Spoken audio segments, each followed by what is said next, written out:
खाटू की गलियों में कहीं तू मुझे मिल जाए, मैं तुझ में समा जाऊं, तू मुझ में समा जाए। खाटू की गलियों में। बाबा श्याम से अरदास है, खाटू की गलियों में कहीं मिल जाए। अब फागन आने वाला, आप सभी जाएंगे, मैं भी जा रहा हूँ खाटू।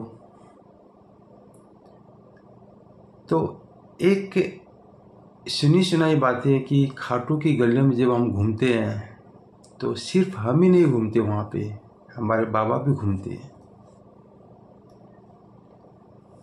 जैसे हम लोगों को बाबा की तलाश होती है ना, तो बाबा को भी भगत घूमते हुए मिलेंगे तो उनको भी अच्छा लगता है। वे भी चाहते हैं कि भगत के बीच में वे भी घूमते रहें।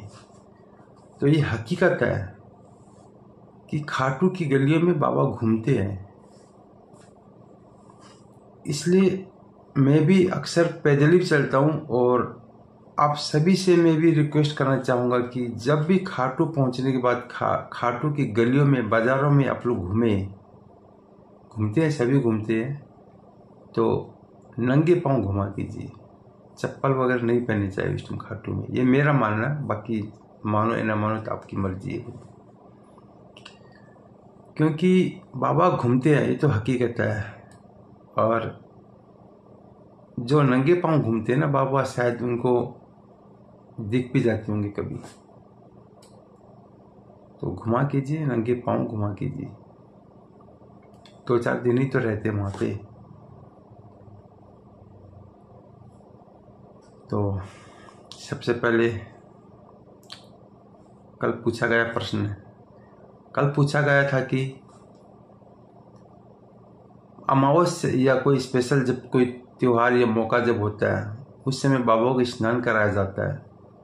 तो कल का प्रश्न पूछा गया था कि क्या वो जल भक्तों के बीच बांटा जाता है। तो इसका उत्तर हाँ, बांटा जाता है। जो भगत मांगते हैं उनको दिया जाता है। एक बात और कहना चाहूँगा कि कई दिनों से मैं जो प्रश्न पूछ रहा हूँ, ध्यान दिए होंगे आप लोग कि ये खाटू के आसपास के ही प्रश्न पूछ रहा हूँ मैं, नॉर्मल से प्रश्न जो श्याम बाबा को बहुत दिनों से जानते हैं उनको तो शायद ये सब पता होता हो, लेकिन बहुत से भगत आजकल नए नए जुड़ रहे हैं श्याम बाबा से, उनको शायद उतनी जानकारी नहीं होती है। तो इस टाइप के प्रश्न पूछने का एक मुख्य उद्देश्य यही है कि बाबा के बारे में कुछ जानकारी पा सके। जैसे कि एक प्रश्न पूछा गया था कि निशान मुख्यतः किस शहर से उठाया जाता है। तो बहुत से भगत होते हैं, निशान उठाते हैं, या बहुत सारे भगत को पता भी नहीं होता कि निशान भी उठा के चलते हैं, नए नए भगत जो होते हैं। तो इस प्रश्न के माध्यम से उनको खोजने में, उत्तर ढूंढने में, या अभी इसके बाद जो उत्तर आता है पता चलता है कि हाँ, बाबा का निशान रिंगे से उठाया जाता है। बहुतों को पता ही नहीं होता है। तो इस टाइप का प्रश्न पूछने का मुख्य उद्देश्य है कि वे समझ सके। फिर एक प्रश्न पूछा गया था तोरण द्वार के बारे में।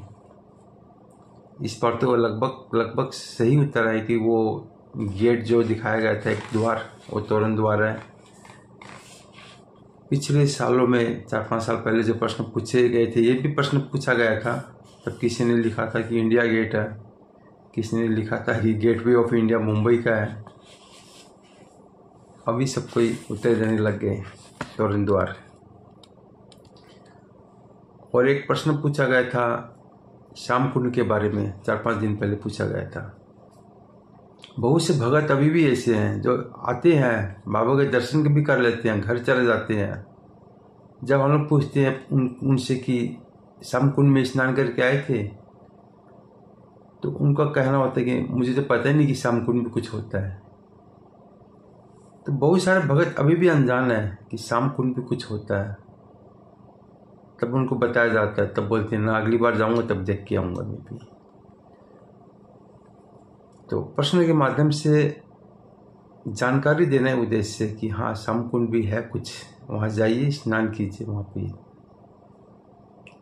स्नान भी कीजिए या ना कीजिए, लेकिन कम से कम उस जल का स्पर्श कीजिए, माथे पे लगाइए उसको। फिर एक बार पूछा गया था प्रश्न कबूतर चौक के बारे में। वो तो बहुत फेमस चौक है, स्पेशली कढ़ी कचौरी के लिए। तो लोग कढ़ी कचौरी भी खाते हैं कबूतर चौक में। जब कोई मेले में घूमते हुए आपस में जब कोई खो जाती, इधर उधर हो जाते, तो लोग कहते हैं कि तुम कबूतर चौक में आ जाओ, मैं वहाँ मिलूँगा।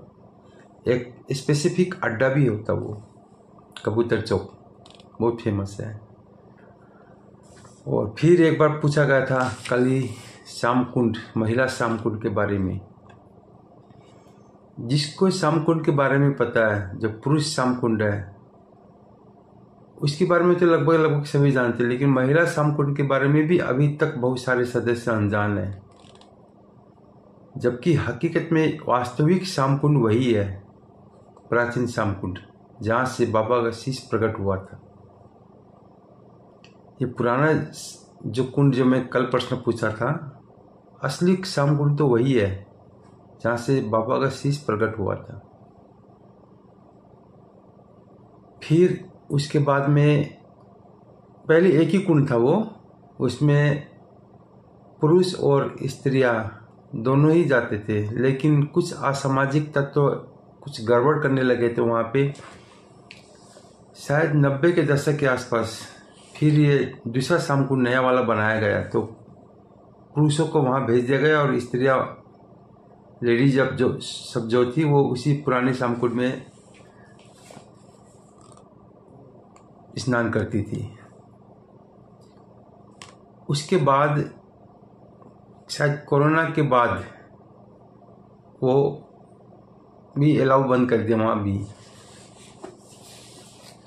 आजकल क्या हो रहा है कि ये जो प्राचीन श्याम कुंड है, इसमें स्त्री और पुरुष दोनों जाते हैं, लेकिन सिर्फ वो दर्शन करने के लिए। वहाँ स्नान की पिछले साल तक तो पाबंदियाँ थी, अभी पता नहीं मुझे।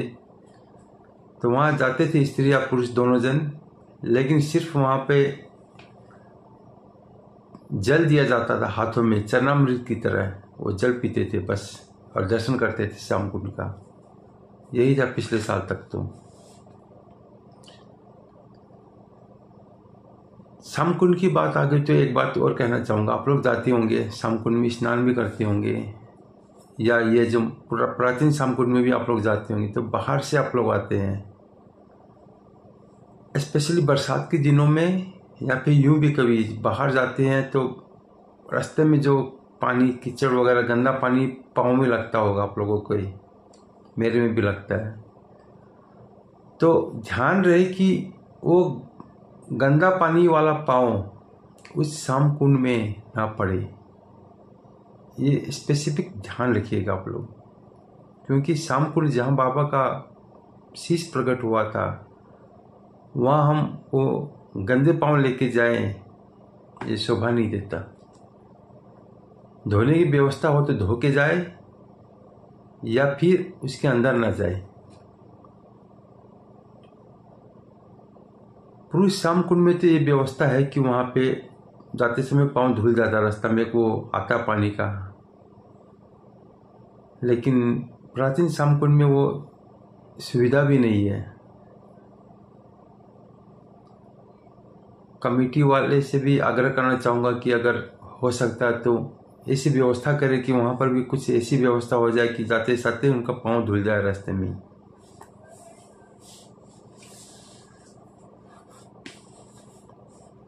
और आज का जो, कल का जो प्रश्न था कि बाबा का स्नान के बाद वो जल भक्तों के बीच बांटा जाता है नहीं, ये भी जानकारी के लिए। बहुत से भक्तों को पता नहीं है कि इस टाइप का कोई जल भी होता है क्या। तो अगर आप लोगों को किसी को चाहिए तो मिलता है जल, वो बाज़ार में छोटी छोटी वो मिलता है ना, प्लास्टिक की, कोई क्या कहते हैं, हम जर्किन कहते हैं, कोई कैन कहते हैं, या जो भी कहते हैं, जो भी अपनी अपनी भाषा में जो भी बोलते हैं, वो बाहर दुकानों में बिकती है। जब दर्शन के लिए जाएंगे तो वो साथ में खरीद के जाएंगे, 10-12 रुपये में मिलती होगी शायद। दर्शन करके जब निकलेंगे ना, तो पंडित जी रहते हैं या फिर कोई जो गार्ड वगैरह रहते हैं उनको बोला कीजिए, वो बोल देने से वो खालिया लेके जाएंगे, आपको भर के ला के दे देंगे। ये बहुत ही पवित्र जल होता है, जल नहीं ये अमृत होता है। जैसे गंगा जल घर में रखते हैं इसी टाइप से इस जल को भी, इस अमृत को, इस गंगा जल को भी आप लोग घर में रखिए और अकॉर्डिंगली यूज कीजिए। तो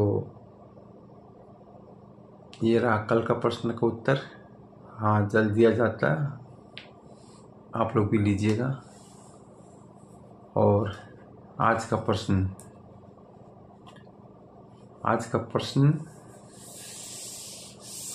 मैं लास्ट में पूछूंगा, उससे पहले 2-4 बातें। जैसा कि मैंने पहले बताया था कि कुछ दिनों बाद रामायण आने वाली है, तो तैयारियां चल रही है। जितना इजीली सोचा था उतना है नहीं, काफ़ी मेहनत लग रही है उसमें, बैकग्राउंड में बहुत मेहनत करनी पड़ रही है। तो ये रामायण 8 मार्च को, उस दिन शंकर जी का एक त्योहार है, शिवरात्रि के पावन अवसर पर इस रामायण की शुरुआत की जाएगी। इससे पहले आप लोगों को झलकियाँ दिखाई जाएगी किस टाइप की रामायण आएगी, लेकिन फाइनली 8 मार्च शिवरात्रि के दिन से ये आप लोगों के बीच आ जाएगी। इसी संबंध में एक बात कहना चाहूँगा कि रामायण आएगी, ये सुबह सुबह ब्रह्म मुहूर्त में अपलोड कर दी जाएगी। ये लगभग 10-15 मिनट की रहेगी, जिसमें रामायण की कुछ चौपाइयाँ रहेगी, उसका हिंदी अर्थ रहेगा और रामायण की आरती रहेगी।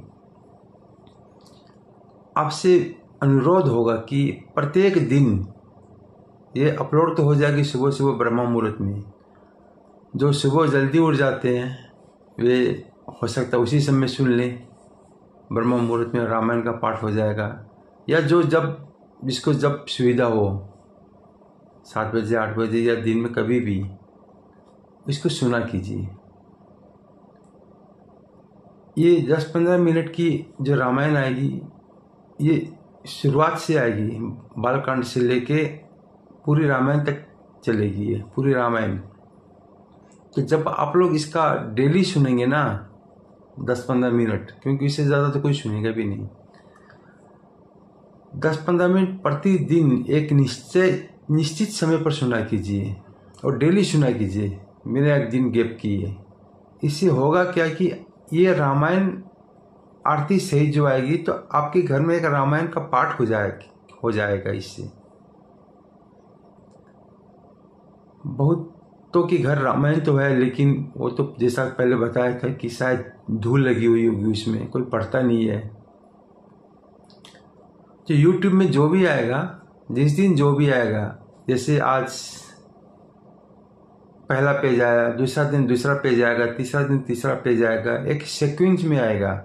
आप लोगों को कुछ करना नहीं है, बस जो आएगा उसी को सुन लिया कीजिए। तो एक सीक्वेंस में आपका रामायण पूरा पाठ हो जाएगा। ये अब कितने दिन तक चलेगा मुझे नहीं पता, शायद 1 साल से ज़्यादा ही लग जाएगा कंप्लीट होने में, हो सकता है 1.5-2 साल भी लग जाए, तो आइडिया नहीं है, अभी कैलकुलेशन हो जाएगा बाद में। लेकिन इससे होगा कि आपका घर में रामायण का पाठ हो जाए कीजिएगा। तो सुना कीजिए।